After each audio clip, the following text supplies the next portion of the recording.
വീടിനോട് ചേർന്ന് തൊടിയുടെ ഭാഗമായി കിടക്കുന്ന വലിയൊരു കുളം. വേനലായാൽ വെള്ളം പതിയെ താഴും.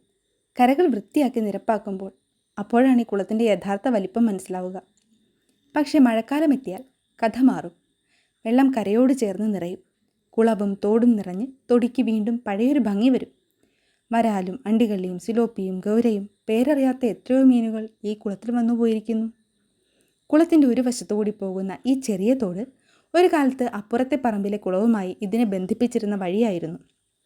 ഇപ്പോൾ അതിരിൽ ഒരു മതിൽ വന്നതോടെ ആ ഒഴുക്ക് അവിടെ അവസാനിച്ചു. എങ്കിലും മഴക്കാലത്ത് തോട് നിറയും. ഒപ്പം ആരും ക്ഷണിക്കാത്ത ചില അതിഥികളും വരും, ഊത്തമീനുകൾ.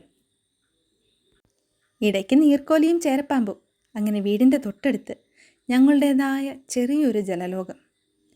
തൊടി വെള്ളം മാത്രമല്ല, ഒരുപാട് പഴയ കഥകൾ കൂടി കാത്തു സൂക്ഷിക്കുന്ന ഇടമാണ്.